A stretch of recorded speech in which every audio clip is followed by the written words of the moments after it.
नमस्कार बच्चों, बीए द्वितीय वर्ष के विद्यार्थियों का स्वागत है। संत रज्जब के हम पद करने जा रहे हैं जो निर्गुण निराकार ब्रह्म के उपासक रहे हैं। दादू दयाल के बहुत ही अच्छे शिष्य रहे हैं। रज्जब दास की जो रचनाएं हैं वो बहुत ही ज्ञान से परिपूर्ण है, जो हमें परमात्मा का साक्षात्कार कराने में सहयोग ही नहीं करती बल्कि उस रास्ते पर उस मंजिल तक पहुंचा भी देती है यदि गहराई से अध्ययन किया जाए।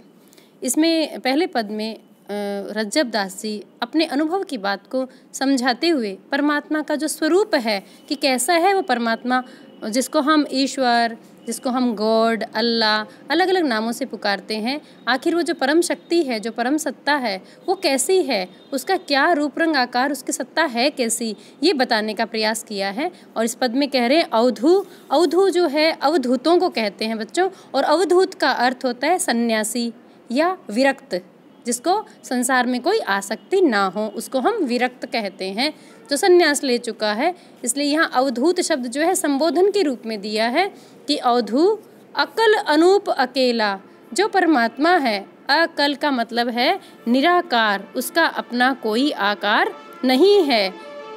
अकल एकल का अर्थ एक है खंडहीन, जिसके टुकड़े नहीं किए जा सकते हैं, वो अपने आप में पूरा है, निराकार है, यानी अनुपम है, उसको कोई उपमा नहीं दी जा सकती है। अकेला यानी वो एक ही है। महापुरुष माहे अरुबाहर, माया मधी न मेला। रज्जब दास जी कह रहे हैं कि वो महापुरुष हैं, यानी सभी पुरुषों से ऊपर महापुरुष, और वो माहे अरुबाहर, वो प्रत्येक जीव के घट में यानी हृदय में निवास करता है, भीतर भी है और बाहर भी है। माया मधिन मेला, और वो माया के मध्य में होते हुए भी, क्योंकि जो संसार है इसमें 3 गुणों की माया फैली हुई है, त्रिगुण, उस माया के मध्य में स्थित होते हुए भी वो उससे रहित है, उसमें वो मैला नहीं होता, उसके ऊपर माया अपना कोई प्रभाव नहीं छोड़ सकती। सब गुण रहित रमे घट भीतरी, और सब गुणों से रहित है। अब यहाँ गुणों से रहित होने का तात्पर्य जो 3 गुण हैं, सतोगुण, रजोगुण, तमोगुण, इन तीनों गुणों से वो रहित है, यानी ये 3 गुण कभी ब्रह्म को व्याप्त नहीं कर सकते। रमे घट भीतरी, और वो सब जीवों के हृदय में भीतर प्राण के रूप में रमता है, निवास करता है।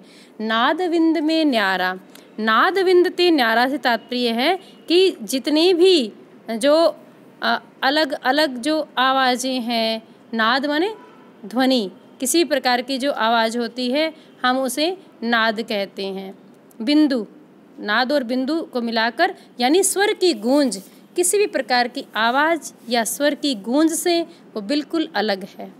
परम पवित्र परम गति खेले, और अत्यंत वो पवित्र है, और परम गति, उसकी जो गति है बड़ी विचित्र है, बिल्कुल अलग है, और सर्वत्र वो खेल रहा है, रमण कर रहा है, हर जड़ और जीव में, पेड़ों में, जंतुओं में, पक्षियों में, सर्वत्र रमण कर रहा है।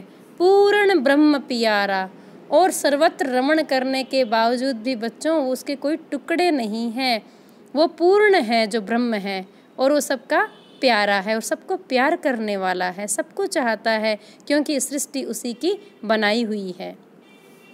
अंजन माही निरंजन निर्मल, अंजन कहते हैं माया को, वैसे अंजन का अर्थ काजल होता है, और निरंजन जो माया से रहित है, जिसको माया नहीं व्यापती।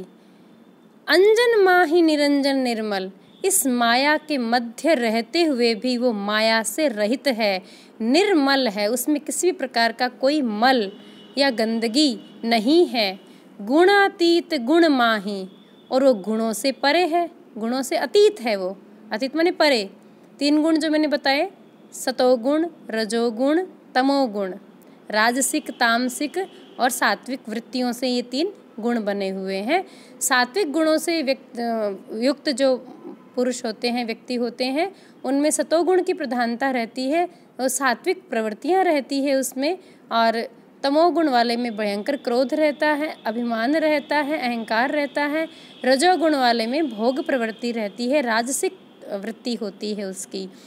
तो यहाँ संत कह रहे हैं रज्जब दास जी कि वो गुणों से परे है, गुणातीत है और गुणमाही, लेकिन वो उन तीनों गुणों में विद्यमान भी हैं।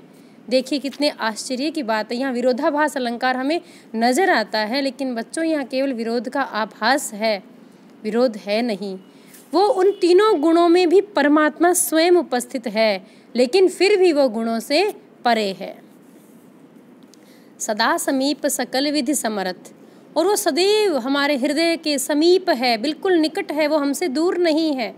और सकल समस्त विधि समर्थ, हो सब प्रकार से कुछ भी करने में सर्वथा समर्थ है। मिले सुमिली नहीं जाही, और मिलकर भी वो सुंदर रूप से पूर्ण एक में एक नहीं होता है, उस चीज़ में एकदम मिल नहीं जाता है।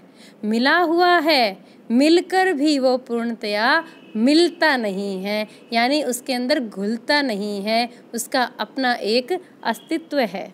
सर्वंगी समसरी सब ठाहर, सर्वंगी सर्व अंगों से युक्त है, समस्त अंग समसरी समान, सबके प्रति समान भाव है। सब ठाहर, सब स्थानों पर वो उपलब्ध है, सब स्थान, ऐसा कोई भी स्थान नहीं है जहाँ वो ठहरा हुआ नहीं हो। ना तो वो कहीं एक स्थान पे ठहरा हुआ है और ना ही किसी एक ही स्थान से वो मुक्त है, यानी प्रत्येक स्थान पर वो सर्वत्र एक ही समय रम रहा है। सब जीवों के भीतर भी है, बाहर भी है, सारे गुणों के अंदर भी वो है और गुणों से परे भी वो है। माया में रहकर भी वो माया से परे है, वो स्वर की गूंज से भी अलग है, वो बिल्कुल निराकार है, अनुपम है और केवल एक ही है।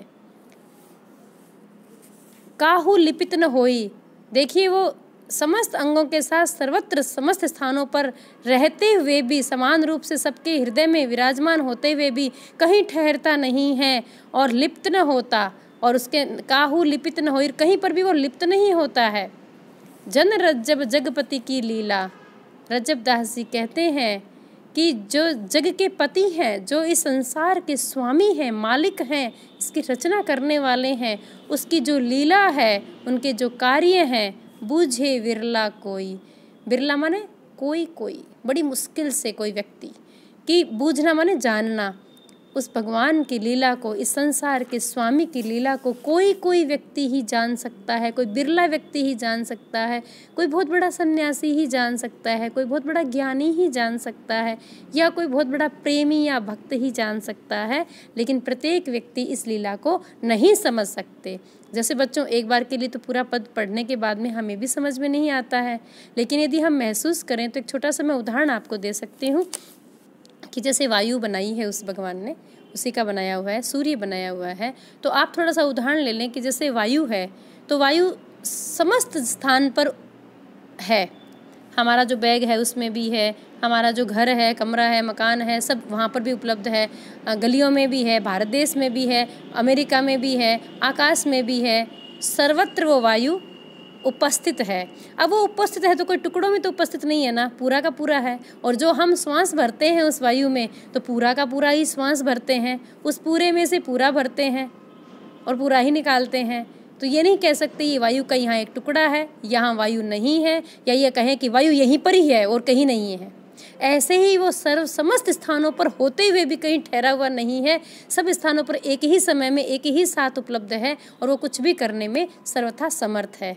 और वो पूर्ण ब्रह्म प्यारा जो कहा है रज्जब दास जी ने, तो ये जो पूर्ण होता है, संसार के अंदर कोई वस्तु पूर्ण नहीं है, किसी व्यक्ति में कोई गुण पूर्ण नहीं है, कोई व्यक्ति अपने आप में पूर्ण नहीं है, तो पूर्ण कौन है? केवल और केवल एक परमात्मा। और वो कैसा पूर्ण है कि पूर्णमदः पूर्णमिदं पूर्णात् पूर्णमुदच्यते पूर्णस्य पूर्णमादाय पूर्णमेवावशिष्यते। पूर्ण में से पूर्ण निकालने के पश्चात भी जो पीछे पूरा बचता है वह परमात्मा है। अब हम सांसारिक दृष्टि से तो पूरी चीज़ में से पूरी निकालने के बाद कभी पूरी बचती ही नहीं है। तो ये संसार की सीमा है, ये संसार की माया है, ये संसार नश्वर है, लेकिन वो अनश्वर है, कभी खत्म नहीं होने वाला है, अविनाशी है, वो कहीं कभी उत्पन्न नहीं हुआ और वो कभी नष्ट भी नहीं होता। संसार की हर वस्तु उत्पन्न और नष्ट होने वाली है, चाहे वस्त्र ले लो, चाहे अन्न ले लो, चाहे किसी प्रकार की कोई भी चीज़ ले लो, लकड़ी ले लो, लोहा ले लो, कुछ भी ले लो, यहाँ उत्पन्न होता है, यहाँ ही खत्म हो जाता है।